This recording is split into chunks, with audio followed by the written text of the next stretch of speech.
બધાને ખબર છે કે અળસીના બિયા એટલા ગુણકારી છે કે બધાની તબિયત બહુ સુધારી નાખે.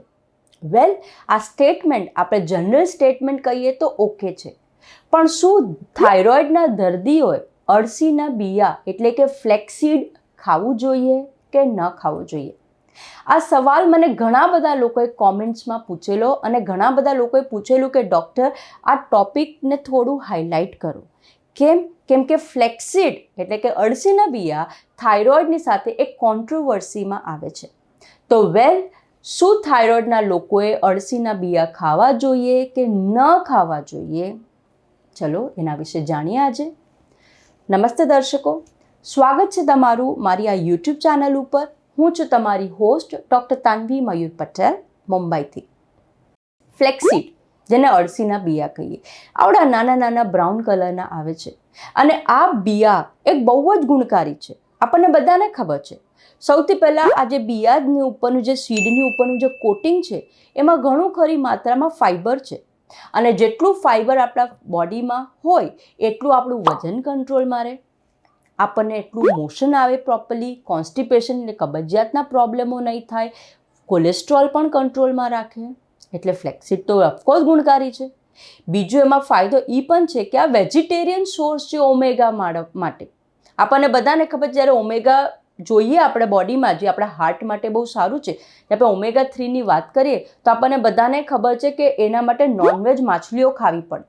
પણ વેજીટેરિયનોએ શું કરવાનું? તો એમની પાસે આ એક જ ઓપ્શન છે, એ છે અળસીના બિયા. ત્રીજું, આ અળસીના બિયાની અંદર છે ખાસ પ્રકારનું ફાઇટોઇસ્ટ્રોજન, ઓકે, જેને લિગ્નાનના નામેથી ઓળખાય છે. આ જે છે એ ફાઇટોઇસ્ટ્રોજન આપણા શરીરના જે ઇસ્ટ્રોજન જે હોર્મોન છે એને મિમિક કરે છે અને એને લીધે શરીરના ઇસ્ટ્રોજન હોર્મોનને બેલેન્સ રાખવામાં અને થાઇરોઇડના હોર્મોનને પણ બેલેન્સ રાખવામાં કાર્ય કરે છે. આ એના અમુક બેનિફિટ છે. પણ આટલા ગુણકારી હોવા છતાં પણ થાઇરોઇડ માટે આ બિયામાં થોડી કોન્ટ્રોવર્સી છે. તો ચલીએ આજે આપણે થોડું ડિટેલમાં જઈએ આ અળસીના બિયાની ઉપર. ઓકે, તો સૌથી પહેલું કે કેમ આ કોન્ટ્રોવર્સીમાં છે? કેમ કે જ્યારે આપણે થાઇરોઇડની વાત કરીએ તો થાઇરોઇડની ગ્રંથિની અંદર આવતી અલગ અલગ પ્રકારની વિભિન્ન બીમારીઓ છે. સૌથી પહેલી બીમારી છે જેને કહીએ ગોઈટર. ગોઈટર એટલે શું? જ્યાં તમારી થાઇરોઇડની ગ્રંથિ મોટી થતી જાય. ઓકે, તો ઇનફેક્ટ આ અળસીના બિયાને ગોઇટ્રોજન કહેવાય છે. ગોઇટ્રોજન એટલે શું? ગોઇટ્રોજન એક ખાસ પ્રકારના એવા કેમિકલ્સ હોય જે આપણા લગભગ આપણને ફૂડમાંથી મળતા હોય છે, જે આપણા શરીરમાં આયોડિનના એબ્ઝોર્પ્શનને ગડબડ કરે. આઈ એમ શ્યોર જે થાઇરોઇડના દર્દીઓ છે એણે ક્યારેક ને ક્યારેક સાચે સાંભળ્યું હશે કે થાઇરોઇડના લોકોએ કાચી કોબી છે, કાચી બ્રોકોલી છે, કાચું કોલીફ્લાવર છે એ નહીં ખાવાનું. તો ભાઈ કેમ નહીં ખાવાનું? કેમ કે એને ગોઇટ્રોજેનિક કહેવામાં આવે છે. એ જ પ્રમાણે અળસીના બિયામાં પણ ગોઇટ્રોજેનિક કેમિકલ છે જે આયોડિનના એબ્ઝોર્પ્શનને ઘટાડે છે. હવે આયોડિન અને થાઇરોઇડ એટલે કે સોય અને દોરો બંને એકબીજા વગર રહી ન શકે. કેમ કે થાઇરોઇડનો જે હોર્મોન જે છે એ બને છે આયોડિનમાંથી. તો જો અગર તમારા બોડીમાં આયોડિન એબ્ઝોર્બ નહીં થાય, મતલબ થાઇરોઇડ નહીં બને અને થાઇરોઇડનું હોર્મોન નહીં બને, તો ઓફકોર્સ તમને થાઇરોઇડને લાગતી વળગતી બીમારીઓ આવી શકે. ઓકે, તો એટલે ગોઇટ્રોજેનિક છે આ અળસીના બિયા. બીજી વાત કરીએ આપણે હાઇપોથાઇરોઇડના દર્દીઓ માટે. તો જે વ્યક્તિને હાઇપોથાઇરોઇડ છે, મતલબ થાઇરોઇડની ગ્રંથિ જરૂર કરતાં ઓછી કાર્ય કરે છે, તો આ જ્યારે જરૂર કરતાં ઓછી કાર્ય કરે તો એને ટ્રીટમેન્ટ માટે એક ગોળી દેવામાં આવે છે જેને કહીએ આપણે લિવોથાઇરોક્સિન. ઓકે, તો લિવોથાઇરોક્સિન જે છે એક પ્રકારનું સિન્થેટિક આર્ટિફિશિયલ થાઇરોક્સિન હોર્મોન છે. અળસીના બિયા આ થાઇરોક્સિનનું એબ્ઝોર્પ્શનમાં ગડબડ લાવી શકે છે. અગેન વોર્નિંગ આવી ગઈ. ઓકે, એટલું જ નહીં, જ્યારે કોઈ વ્યક્તિને હાઇપોથાઇરોઇડ હોય અને ખાસ કરીને જ્યારે અનકન્ટ્રોલ હોય, તો જ્યારે અનકન્ટ્રોલ હાઇપોથાઇરોઇડ હોય તો એ ટાઈમે લોકોના શરીરમાં ઘણા બધા લક્ષણો હોય છે. એમાંથી એક લક્ષણો હોય છે gut related, digestive system related, constipation હોય છે. તો ઘણી ખરી વખતે જ્યારે અળસીના બિયા લેવામાં આવે છે આવા અનકન્ટ્રોલ્ડ હાઇપોથાઇરોઇડના દર્દીઓ, તો એ ટાઈમે તમારું પ્રોબ્લેમ વધી શકે છે.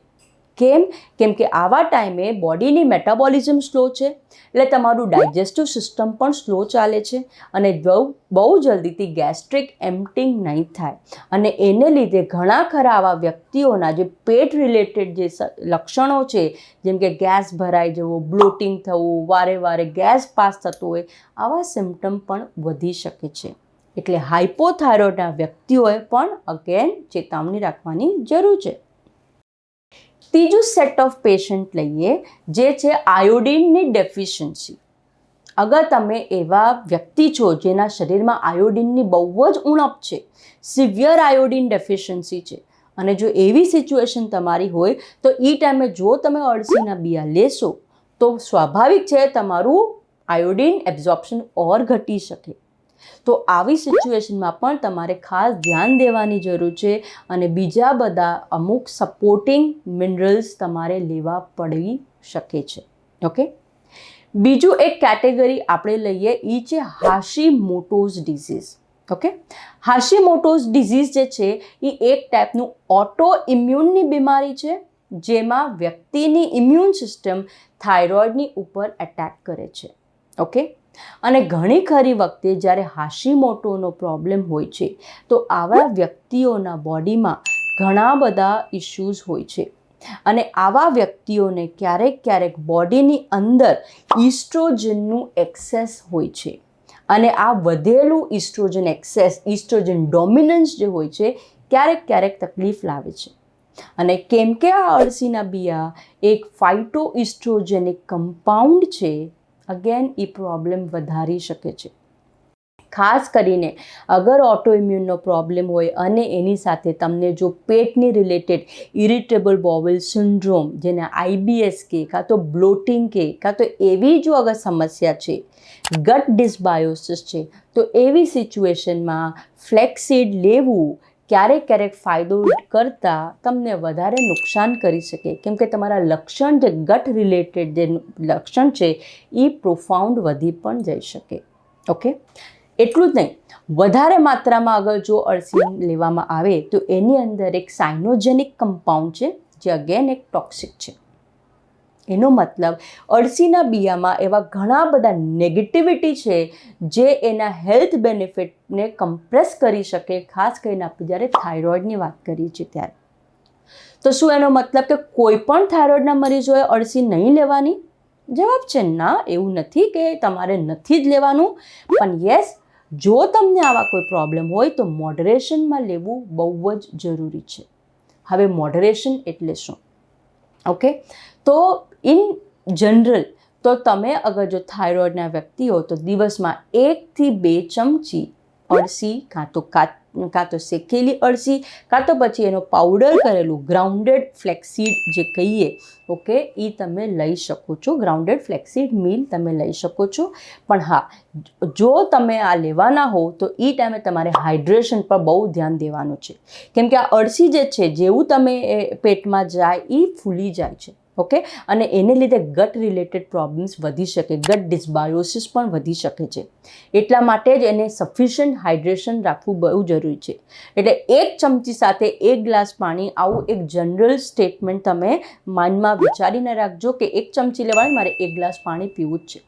પ્રોબ્લેમ ત્યારે પણ વધારે આવે છે જ્યારે લોકો હાઇડ્રેશન પર ધ્યાન નથી દેતા. ઓકે, ક્યારે લેવું? ખાવાતા પહેલાં કે ખાધા પછી? આઈડિયલી ખાધા પહેલાં લઈ લેજો, જેનાથી શું થશે, તમને ડાયજેશનમાં ઇઝી થશે. અને એટલું જ નહીં, તમારું હાઈ ફાઈબરને લીધે તમારી એપેટાઇટ ઘટી જશે, વેટ મેનેજમેન્ટમાં તમને ઘણો ફાયદો થશે. ઓકે, સવાર, બપોર, સાંજ ક્યારે લેવું?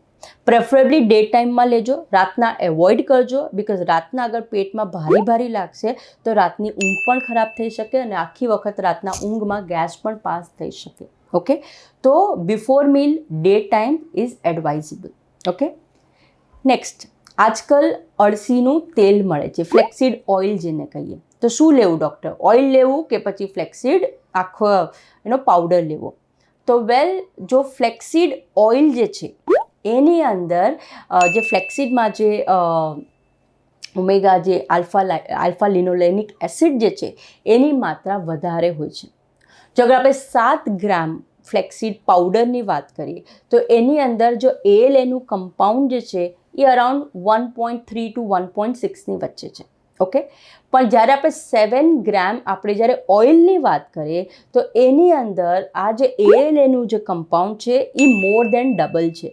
ઓકે, તો આલ્ફા લિનોલેનિક એસિડની માત્રા બહુ વધી જાય છે. ઓકે, તો હોલ ફ્લેક્સીડ ઓલવેઝ બેટર છે એ લોકો માટે જેને ફાઈબરની પણ જરૂરત છે. પણ જો તમને ફાઈબર નથી લઈ શકતા, જેમ કે IBSના પેશન્ટ છે, ગટના પ્રોબ્લેમ છે, જેને ફાઈબર એવોઇડ કરવું છે, ઇમિડિયેટલી ઓમેગાનું બૂસ્ટ જોઈએ છે, તો એવા વ્યક્તિઓ ઓઇલ કન્ઝ્યુમ કરી શકે છે. ઓકે, તો તમે જુઓ કે તમારી પર્સનલ હેલ્થની કઈ વસ્તુની રિક્વાયરમેન્ટ તમને વધારે છે એ પ્રમાણે તમે oil otherwise whole flaxseed grounded લઈ શકાય. ઓકે, અનધર ઇમ્પોર્ટન્ટ કે ફ્લેક્સીડ જે છે બહુ જલ્દી રેન્સિડ થઈ જાય, એટલે કે એની અંદર એક અલગ ટાઈપની એક ટેસ્ટ આવી જાય છે. તેનું રાઇટ સ્ટોરેજ પણ બહુ ઇમ્પોર્ટન્ટ છે. અને જો તમે એને વ્યવસ્થિત સ્ટોર નહીં કરો તો પછી આ રેન્સિડ તો થશે જ થશે, એની સાથે સાથે અંદર એક ઇન્ફેસ્ટેશન પણ થઈ જાય છે, જેથી એ બગડી જાય છે. અને જો તમે આવા ઇન્ફેસ્ટેડ ફ્લેક્સીડ મિલ ખાશો તો એને લીધે તમારો પ્રોબ્લેમ ઓર વધી શકે. ઓકે, તો આ રહ્યું ફ્લેક્સીડ ઉપર શું કરાય, કયા દર્દીઓ લેવું, કયાએ નહીં લેવું. હાઇપોથાઇરોઇડ અને થાઇરોઇડ રિલેટેડના બધા જ પેશન્ટ પર મેં ટાર્ગેટ રાખ્યું છે. તો તમે જુઓ તમારો થાઇરોઇડનો પ્રોબ્લેમ કઈ ટાઈપનો છે અને એકોર્ડિંગલી તમે ડિસાઇડ કરી શકો કે તમારે લેવું કે ના લેવું. પણ હા, અગર જો તમે ફ્લેક્સીડ લેવાના હો તો સૌથી પહેલાં એક વસ્તુ ધ્યાન રાખજો કે ઓલવેઝ ગો સ્લો. અચાનક બહુ બધું ફ્લેક્સીડ નહીં લેવા માંગતા, કેમ કે તમારી ડાયજેસ્ટિવ સિસ્ટમને એને હેબિચ્યુએટ થવા દો. એટલે ગો સ્લો અને ધીરે ધીરે વધારો તમારું ટાઇટ્રેશન. ઓબ્ઝર્વ કરો, તમારા થાઇરોઇડના બ્લડ ટેસ્ટના હોર્મોન્સ ચેક કરો. અને જો તમને એવું લાગતું હોય કે આયોડિન ડેફિશિયન્સીની પોસિબિલિટી છે તો એવી સિચ્યુએશનમાં આયોડિન છે, ઝિંક છે, મેગ્નેશિયમ છે, વિટામિન ડી છે, એવા અમુક સપોર્ટિંગ મિનરલ્સ પણ તમને કદાચ જરૂર પડી શકે તમારું થાઇરોઇડને ઓપ્ટિમમ રાખવા માટે. રાઈટ, આ થયો આજનો આપણો વિડીયો. આઈ હોપ વિડીયો તમને પસંદ આવ્યો અને વિડીયો પછી કાંઈ ક્લેરિટી આવી. અગર વિડીયો ગમ્યો હોય તો લાઇક બટન પર જરૂર ક્લિક કરજો. અને જો તમે મારી આ ચેનલ પર નવા છો, પહેલી વખત આવ્યા છો, તો આને સબસ્ક્રાઈબ કરવાનું નહીં ભૂલતા. જો તમારા કોઈ પણ પર્સનલ સવાલ છે જેનો જવાબ તમને જાણવો હોય તો નીચે કોમેન્ટ બોક્સ છે, એમાં લખો તમારો સવાલ. હું કોશિશ કરીશ તમારા સવાલને વાંચું અને જલ્દીથી જલ્દી એનો જવાબ આપું. આપણે પાછા મળશું બીજા કોઈ અગત્યના વિડીયો સાથે. ત્યાં સુધી તમે તમારા સ્વાસ્થ્યનો ખ્યાલ રાખો. નમસ્તે.